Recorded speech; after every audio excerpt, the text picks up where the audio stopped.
Hi, and welcome to the Digital Arts Show once again. I'm your host, Jim Sirianni, your host with the most. And this show is part of the Digital Arts Festival that is produced by Center Stage Theater of Santa Barbara, California. The Digital Arts Festival shows stream nightly at 7 p.m. And you can find out more on the Center Stage website, centerstagetheater.org. And just click on the blog tab on the homepage there. Again, that's centerstagetheater.org, and click on the blog tab. The purpose of the Digital Arts Festival is to create an outlet for artists of all kinds to share their work.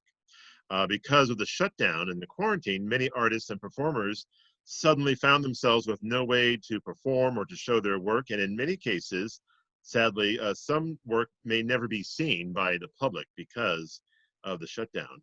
So in an effort to find some sort of a workaround, if you will, the Digital Arts Festival was created to help artists and performers connect with their audiences virtually. And we're very thankful to Center Stage for setting up this opportunity.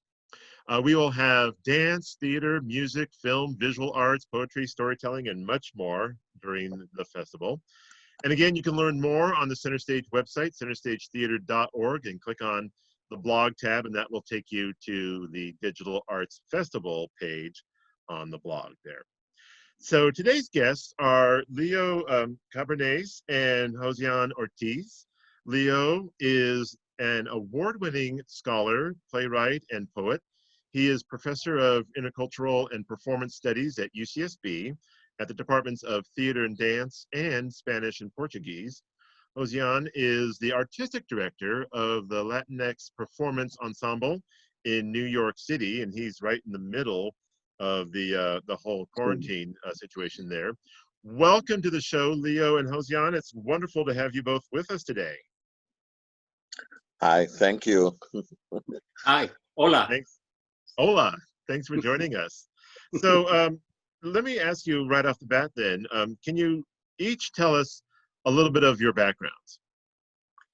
Well, I am teaching at UCSB, as you just said. I'm scholar of performance and intercultural history, both in the Spanish and Portuguese department and the theater and dance department. And I'm also a playwright and a poet. And I have been working for a long time with my dear friend, brother Josean Ortiz, which, by the way, he's also an award-winning theater maker. And this project, in a way, is just a continuation of a very long and fruitful collaboration that now is being translated to a new media, to a new way of doing things. And so we are all adjusting and learning and finding out new audiences and new venues for our communication, because after all, theater is primarily a form of communication, of encounter. And in these times of distancing, theater is still working very hard to keep people together through different channels of gathering and relation. Exactly. And Josean, you are based in New York City. How is it going there for you right now? It's been a hard time for us here. As all of you know, we are in the middle of the pandemic. But with a little bit of sense of humor, we have to take it and Yeah. continue and struggling. I'm very happy for this opportunity that Center Stage and Leo are giving us to work with both of you. Uh, for me, as a Puerto Rican actor, director, a producer, playwright, and cultural manager, um, it's been an honor it's been an honor for me of have the chance to working with Leo through, I think, that more than 25 years now, probably 30 Yeah, years now. Wow, 25 years, that's it's a amazing. Yes, lifetime. That's a long time. it's a long time friendship first and most important, and professional collaboration. The water, this play, Water in the Basement, was written by Leo in 2000. It started like in 2016, just after uh, Trump won the election, and in April of 2017, we did a stage reading at first, and then the world premiere here in New York as part of the Hispanic Federation Queer Latinx Festival, Fuerza Fest. Wow. Mhm. Wow, that's amazing. And I understand for the Digital Arts Festival, you are doing a reading. Will it be of this play? And how did you come together to work on this project? Well, it all started with an invitation that Center Stage sent to many of us a few weeks ago, asking for the possibility of producing some of our artwork through this new, venue of online Zooming art. Yes. And I responded by sending this text, Water in the Basement, because it's a work that Josean and I have done together already a few times, and also I think it's very important for California, since it's dealing with issues of immigration, undocumented immigrants, and the new approaches that unfortunately our government has developed to stop people at the border and criminalize the existence of the people that are already here. This also belongs to a series of plays I have been writing, and usually what happens, Josean can add to that when he has a chance. I mean, that usually what happens, and Josean and I we are talking and we are thinking about what we need to play about, because things are happening and we want to connect with the audiences as soon as possible. So it was evident that after the Trump election, things were going to change and that we needed to get ready to react to those things. So it started with this play. There are other plays attached to the project, because I think it's basically what we are trying to generate is not only work that showcases Latino and Hispanic talent and provides them with the visibility in the middle of the crisis, but also addressing issues of actuality, of contemporary politics, and trying to build up a conversation around them. So in many ways, I mean, my muse is Josean. I mean, he asks me things and questions, and then he incites me to do things, and then we build it together, and we change our minds constantly, and sooner or later the things take shape and we start moving them. Nice. And now the title of the play is Water in the Basement? Yes. Yes. And now you mentioned it briefly, but has the show been done, has it been fully produced, or have you done stage readings in other venues? And have you done it digitally before, or will this be the first time? This will be the first time that we're doing digitally, and first we did a stage reading and then a full production. Yeah, and actually, since probably the last months of last year, we were like trying to put the play together. So this is a chance to continue with the project and see what comes after this. And for me, it's very exciting to have the chance to collaborate with Center Stage.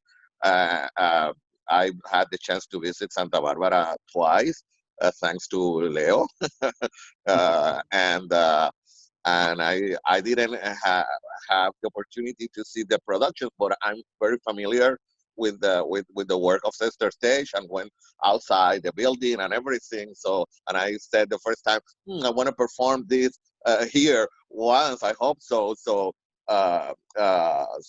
let's see what comes after this. I think that the possibility of collaboration between our organizations is very important, and have the chance also to have performers in Massachusetts, one of them, the other in Los Angeles, and me here in New York. So give us a sense of probably unity, even that we are in different parts of the country. Right. And this is very important for us as Latino Puerto Rican, because the three of us in the cast are Puerto Rican too, performers. Right. Yeah, So and as you know, Puerto Rico have been going through so many difficult times since the hurricane, then the earthquakes, and now the corona crisis. So in a way, we are well trained to improvise and adjust to this kind of event, and we're trying to build on that experience and see how we can share our work through it. right. So then, Leo. So Josean, you play one of the characters, and then Leo, are you also in the show as well? I'm basically just reading the stage directions and of course organizing the stage reading, but I'm not the performer. We have added maybe Jose, you want to expand on this? The actors actually that are participating in this particular production. Nice, Yes, nice. we have Alejandro Santos, which is a young actor, but with a lot of experience in Puerto Rico because he started since he was like 4 years old in professional productions, theater productions in Puerto Rico. He's Wow. right now based in Los Angeles. Probably Alejandro have like I think that 19 or 20 years old right now, and that he's studying at the LA Film Institute. So he's a film student there. And the other actor is Esteban Alicea. He's based in Massachusetts, and Esteban is part of a very well known theater-related family in Puerto Rico. His mother is one of our I think one of our first actress in Puerto Rico, Ginny Montalvo. She's retired right now, but and he have a lot of experience also in theater. And I'm doing the third character, which is a blessing because uh, when you have the chance to work with a playwright, and that playwright wrote a character specifically for you as a performer, so that's something that I think that not all the people have the chance to experiment. So for me, Yeah. it's always a pleasure to work with Leo and try to put in action and in emotion what he conceived. Right, right. And what a wonderful experience to be able to originate a role because nobody else will have done this part before. It's not like, like Hamlet, a million people have performed Hamlet, but you get to be the first person to do this role. And that's what a great opportunity. So tell us, for both of you, tell us a little bit about your creative process in terms of this project, but also your usual writing process. Well, let me say, I mean, first of all, this play started as a reaction to the last election, and the question I was trying to address was, okay, what will happen if everything that's being said now goes out of control? So, to a certain extent, Water in the Basement is a hypothetical play. I mean, I'm exploring the possibility of how things will turn wrong if certain people take too seriously this idea of confronting and addressing the immigrant as an enemy. And what will happen if some people decide, we are not going to wait for anybody. We're going to start, doing this work by ourselves. So Right. Water in the Basement is the story of three characters that by chance find themselves in the hands of a group of vigilantes that have made the decision of taking the law in their own hands. As you can see, that's a very reaction to a very contemporary issue. But usually my process is what I want to be sure that my plays do most of the time is to showcase Latino characters, add to the diversity of characters that are available for Hispanic actors out there, and also to find a right balance between confronting the political situation, but also creating a play in which characters are also dealing with dramatic situations that will be still interesting once the news change or the situation changes. So that's a very difficult balance, and that's why working with actors like Josean, that has so much experience doing theater, allows for that conversation that is constantly revising and upgrading the work and keeping it current, but also long-lasting. Right, right, long lasting. And then, so tell us then about the rehearsal process. How has it been rehearsing this reading under these new conditions. It must be a very unique situation, I'm sure. What do you think, Josean? Well, it's something new, but it's good, and so we've been rehearsing like 3 times now, I think Yes. so. And yes, yesterday night we have our last rehearsal and was like almost 4 hours, I think. and and but it had the I almost said the word in English. I don't know if rigor.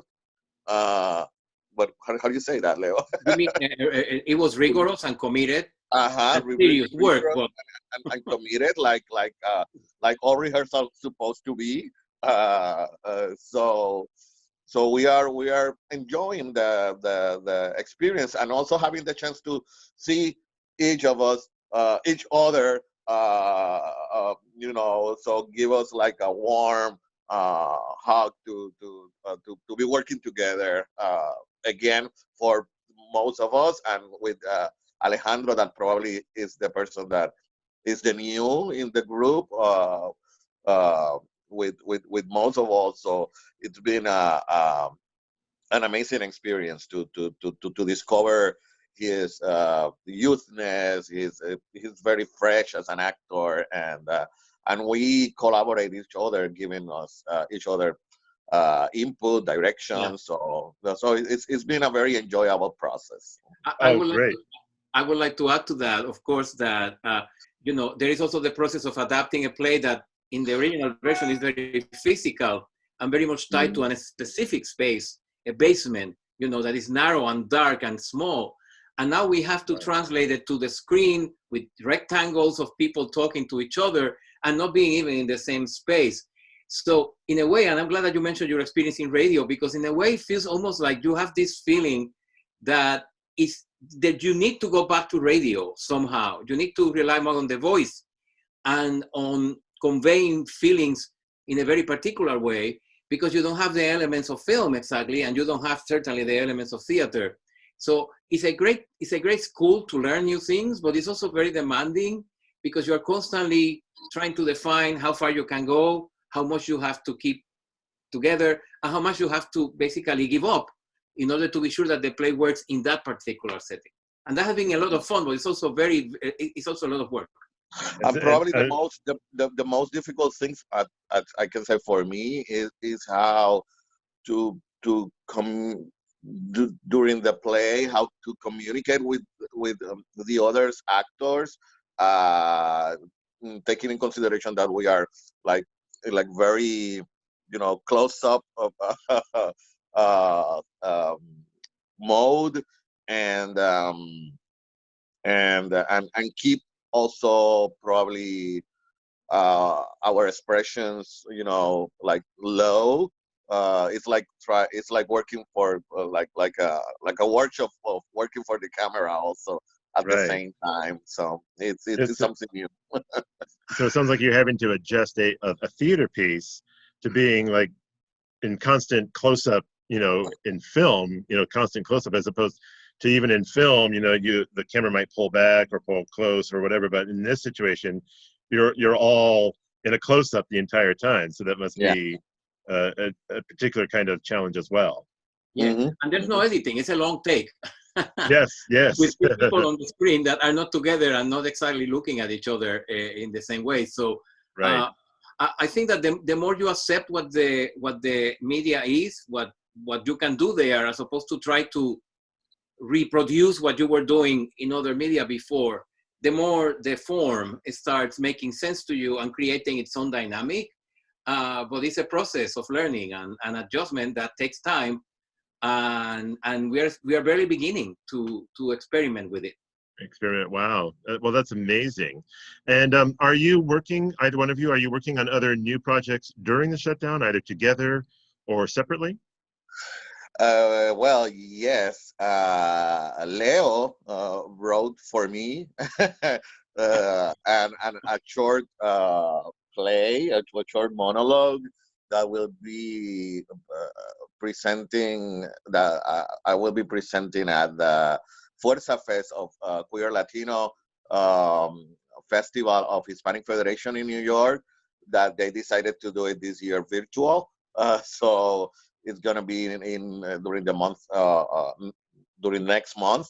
So right after we finish with water in the basement, I have to shave my beard and transform myself into La Nenén. Leo wrote a play called El Espejo de la Nenén, Nenén Mirrors, and I will be playing a Puerto Rican drag queen that is Oh, talking through Zoom with a friend that is in Florida, and during the the pandemic time, and I'm talking about her life, this crisis in Puerto Rico, and everything. It's very update. yeah, I, very I current. love, and Yeah. it's an interesting piece also. I don't know if Leo wants to say something more about Well, the I will play. keep the mystery because there is a secret to it somehow. Yeah, But it's actually that piece I was able to write it because I had the luck of being in a theater department, and one of our most important venues is called Launchpad, which is directed by Risa Brainy. And Yes. Risa, as usual, immediately finds creative ways of dealing with things. And she decided to ask all the people that have been involved with Launchpad in the past to write a short piece for a festival called Alone Together. Oh, Um, cool. as part of that, I observed some stage readings that she directed online, and that's how I started learning which was the potential of the venue. And then these plays are written directly for people that are talking using Zoom or using the computer. So they are not adaptations of previous plays, but actually emerging from the media itself. And I cannot tell you what my play is about because it's supposed to remain a secret until we all put them together. But it has been a great opportunity to learn something new and also produce some work for our students and our directors at UCSB. Yeah. Out of that experience, I came with the idea for Nenen's Mirror, which is already directly,